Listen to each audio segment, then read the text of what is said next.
गांधी ने अंग्रेजी लिबास तर्क करके नीम बरहना फ़कीर जैसा हुलिया क्यों अपनाया? बीबीसी हिंदी के साथ ही वंदना का ये फीचर बीबीसी उर्दू की वेबसाइट पर 2 अक्टूबर को शाया हुआ।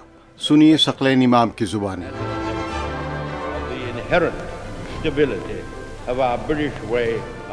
बरतानिया के वज़ीर-ए-आज़म विंस्टन चर्चिल का ये बयान तारीख़ में दर्ज है।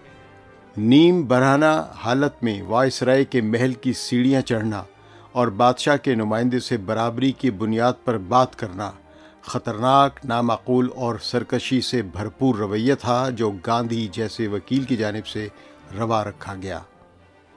ये बयान उन्होंने उस वक्त दिया था जब गांधी सन 1931 में बरतानिया के बादशाह जॉर्ज पंजम की दावत पर बकिंगम पैलेस गए थे। उस वक्त गांधी ने छोटी सी धोती पहन रखी थी जिसे लंगोट या लंगोटी कहा जाता है। महात्मा गांधी के पड़पोते और उन पर कई किताबें लिखने वाले तशार गांधी का कहना है कि गांधी ने इस मौके पर अपनी छोटी सी धोती को अंग्रेज़ों के ख़िलाफ़ हिकमत अमली के तौर पर इस्तेमाल किया था। तशार गांधी कहते हैं कि अंग्रेज़ों को ये आदत हो गई थी कि जब भी कोई हिंदुस्तानी लीडर उनके सामने आता था तो इंग्लिश आदाब और अतवार का ख्याल रखता था। अंग्रेज़ इस बात से खुश थे। जब गांधी ने ऐसा नहीं किया तो अंग्रेज़ परेशान हो गए कि ये शख्स हमारी तरह नज़र आने की कोशिश भी नहीं कर रहा है। तशार मज़ीद लिखते हैं कि अंग्रेज़ गोलमेज़ कॉन्फ्रेंस में चौंक गए कि गांधी हमारे बादशाह के सामने नीम बरहना होकर जाएंगे। गांधी की इब्तदाई तस्वीर देखें तो आपने सूट और बूट पहने देख सकते हैं और चंद तस्वीर में वो गुजरात के काठियावाड़ी लिबास में भी नज़र आते हैं। सवाल यह है कि गांधी की धोती और चादर जो उनकी शनाख्त बन गई थी, कब और कैसे उनका पहनावा बनी? मुल्क और बैरून मुल्क उनकी शनाख्त की कब एक अलामत बनी? ये 1921 की बात है जब गांधी तमिलनाडु के शहर मदुराई में थे। तब तक गांधी ने फैसला कर लिया था कि वो सिर्फ देसी लिबास ही पहनेंगे। गैर मुल्की कपड़े जलाने की उनकी कॉल एक तहरीक बन चुकी थी। तमिलनाडु में ट्रेन के सफ़र के दौरान जब वो आम मुसाफिरों से बात कर रहे थे तो उन्होंने देखा कि बहुत से गरीबों के पास मुनासिब कपड़े पहनने के पैसे भी नहीं थे। गांधी अपने ट्रेन के सफ़र के बारे में लिखते हैं, मैंने ट्रेन के हुजूम में लोगों को देखा। मैं उस वक्त मुकम्मल लिबास में मलबूस था। बहुत से लोगों ने बताया कि उनके लिए मुकम्मल लिबास ख़रीदना नामुमकिन है। मैंने टोपी, पूरी धोती और कमीज़ पहन रखी थी। फिर मैंने सोचा कि मैं लोगों को इसका क्या जवाब दूँ, सिवाय इसके कि मैं शराफत की हदूद में रहते हुए अपने बदन के कपड़े छोड़ दूँ और अपने आप को उन लोगों के बराबर ले आऊँ। मदुराई में मुनक़िदा इजलास के अगले ही दिन मैंने लिबास का ये ज़ाब्ता अपने ऊपर लागू कर दिया। पहले गांधी सूट बूट को तरजीह देते थे। 22 सितंबर 1921 को गांधी ने अपना पुराना लिबास छोड़ दिया और सिर्फ एक छोटी सी धोती और एक चादर ओढ़ ली। तशार गांधी कहते हैं कि ये तब्दीली अचानक नहीं आई। तशार गांधी के मुताबिक जब गांधी जी कानून की प्रैक्टिस के लिए इंग्लैंड गए थे तो उन्होंने अपने लिए सूट सिलवाया था। जब वो जनूबी अफ्रीका आए तो उन्होंने वहाँ के वकला की तरह लिबास पहनना शुरू कर दिया। लेकिन जनूबी अफ्रीका में रहते हुए जब उन्होंने मुख्तलिफ मसाइल पर हड़ताल करना शुरू की तो उस वक्त से गांधी जी में एक धीमी तब्दीली नज़र आने लगी, जहाँ उन्हें लगा कि ज़रूरियात ज़िंदगी कम अहमियत की हामिल हैं। तशार गांधी बताते हैं कि आप जनूबी अफ्रीका में सत्याग्रह, एक किस्म का धरना, एहतजाज या हड़ताल के इख्तिताम पर गांधी में एक बड़ी तब्दीली देख सकते हैं।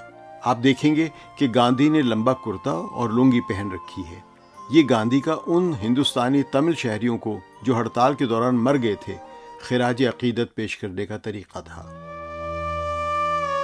काठियावाड़ी लिबास से लेकर धोती तक तशार गांधी का कहना है कि हिंदुस्तान वापस आने के बाद भी गांधी तब्दीली के कई मराहिल से गुजरे।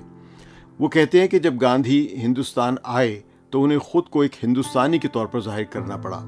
चुनाचे सन 1915 में काठियावाड़ी लिबास, धोती, कुर्ता, गामछा और एक ख़ास किस्म की पगड़ी पहनना शुरू की।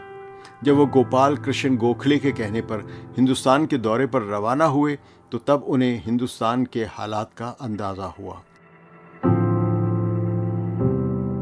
तशार गांधी का कहना है कि जब गांधी ने अपने जिस्म पर आम लोगों से मुख्तलिफ कपड़े देखे तो उन्होंने अपने कपड़े भी कम कर दिए और वो सिर्फ एक कुर्ता और धोती पर उतर आए। यहाँ से हमें आहिस्ता आहिस्ता उनके कपड़ों में फ़र्क नज़र आता है, जो आखिरकार तमिलनाडु पहुँचकर सिर्फ आधी धोती में बदल जाता है। गुजरात के एक सीनियर मुसन्निफ और गांधी पर तहकीक करने वाले अरवेश कोठारी का कहना है कि गांधी ने अपने कपड़े तब्दील करने का फैसला किसी भी ड्रामा के एहसास से नहीं किया। जब स्वदेशी तहरीक चल रही थी तो उन्होंने 22 सितंबर 1921 को ऐलान किया था कि वो कम से कम 31 अक्टूबर तक सिर्फ छोटी धोती पहनेंगे। उन्होंने ऐसा किया और 31 अक्टूबर 1921 की डेडलाइन गैर मुअय्यना मुद्दत तक चली गई। मदुराई में वो जगह जहां उन्होंने पहली बार नए कपड़ों में लोगों से खिताब किया उसे गांधी पोर्टल कहा जाता है। वहां गांधी का मुजस्समा भी नस्ब है। धोती में बरतानवी बादशाह से मुलाकात। जब गांधी सन 1931 में गोलमेज कॉन्फ्रेंस के लिए आधी धोती पहनकर लंदन गए तो वहां के कुछ अखबारात ने धोती में गांधी की तस्वीर शाया की और उनका मजाक उड़ाया। सीनियर मुसन्निफ दयाशंकर शुक्ला सागर ने BBC के लिए एक मजमून में लिखा था कि गांधी ने इस तनकीद के जवाब में कहा था कि लोग मेरा लिबास पसंद नहीं करते, इस पर तनकीद की जाती है और मजाक उड़ाया जाता है। मुझसे पूछा जाता है कि मैं इसे क्यों पहनता हूँ। उन्होंने सवाल उठाया, बरतानवी लोग जब हिंदुस्तान जाते हैं तो क्या वो यूरोपीय लिबास तर्क करके हिंदुस्तानी लिबास पहनना शुरू कर देते हैं? नहीं, वो ऐसा नहीं करते हैं। वहाँ की आबो हवा के लिए कौन सा लिबास ज्यादा मौजू है? मैंने धोती महज दिखावे के लिए नहीं पहनी, बल्कि ये मेरी जिंदगी में आने वाली तब्दीलियों के साथ लिबास में तब्दीली का नतीजा है। क्या ये गांधी का एक मास्टर स्ट्रोक था? गांधी के लिए इस तब्दीली का क्या मतलब था? अरवेश कोठारी अंग्रेजों के खिलाफ जारी लड़ाई के दरमियान गांधी के कदम की अहमियत को इस तरह बयान करते हैं, जब गांधी जी ने अपना भेष बदला तो ये उनकी पहचान बन गया। गांधी ने पैगाम दिया कि आप अपने जिस्म को ढांपने के लिए कम कपड़े पहन सकते हैं, लेकिन आप जो भी लिबास पहने वो देसी होना चाहिए। वक्त के साथ साथ लोगों में ये सोच भी बढ़ती गई, हमारा लीडर हम जैसा है, वही पहनता है जो हम पहनते हैं और इसमें कोई मसनूईपन नहीं है। ये सिर्फ गांधी जी का हुनर था। तुषार गांधी इस फैसले को गांधी जी का मास्टर स्ट्रोक करार देते हैं। तुषार गांधी के मुताबिक अगर आप देखें तो गांधी जी की तकरीर या बोलने के अंदाज कुछ खास नहीं था, लेकिन गांधी जी की कोशिश ये थी कि आम लोग उनसे बसरी तौर पर जुड़े हुए महसूस करें। ऐसा करने से लीडरों और आवाम के दरमियान वो फासला कम हो गया जो कोई और नहीं कर सका, क्योंकि इससे पहले बहुत से लीडर कांग्रेसी इजलासों में शानदार लिबास में आते थे।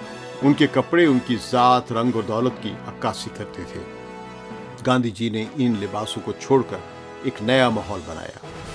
तहम जनूबी अफ्रीका और घाना जैसे ममालिक में बहुत से लोगों ने इल्ज़ाम लगाया है कि जब गांधी जनूबी अफ्रीका में थे तो वो वहाँ के मुकामी स्याफामों से इम्तियाजी सलूक करते थे और नस्ल परस्त थे। इशून डिसाई और गुलाम वाहिद ने गांधी के बारे में तहकीक की है। डिसाई और गुलाम अहमद अपनी किताब the South African Gandhi, stretcher bearer of empire में लिखते हैं कि जनूबी अफ्रीका में अपने क़याम के दौरान गांधी ने हिंदुस्तानियों की जद्दोजहद को अफ्रीकियों और दीगर स्याफ़ाम लोगों की जद्दोजहद से अलग करार दिया था। गांधी के सवारे निगार और उनके पोते राजमोहन गांधी ने बारहा कहा है कि जब महात्मा गांधी अफ्रीका पहुंचे थे तो उनकी उम्र 24 साल थी और वो जनूबी अफ्रीका के स्याफ़ामों के तईं कभी कभी तकब्बुर और तासुब से भरे हुए होते थे। लेकिन इसके बाद गांधी ने वक्त के साथ साथ खुद को मुसलसल बदला। तंजिया शनाख्त।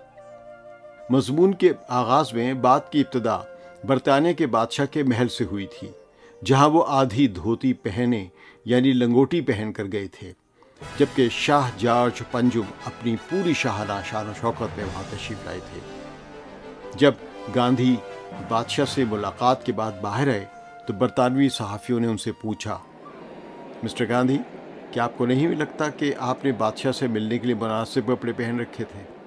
गांधी ने सहाफ़ियों को जवाब दिया, मेरे कपड़ों की फिक्र न करो, तुम्हारे बादशाह ने हम दोनों के लिए काफ़ी कपड़े पहन रखे थे। गांधी का ये जवाब तारीख़ में हमेशा के लिए दर्ज हो गया। मशहूर सवाने निगार रॉबर्ट पेन के अल्फाज में उनकी उरियानियत इज्जत का निशान बन गई। BBC हिंदी के साथ ही वंदना का ये फीचर BBC उर्दू की वेबसाइट पर 2 अक्टूबर को शाया हुआ। आप सकलाइन इमाम की ज़ुबानी सुन रहे थे।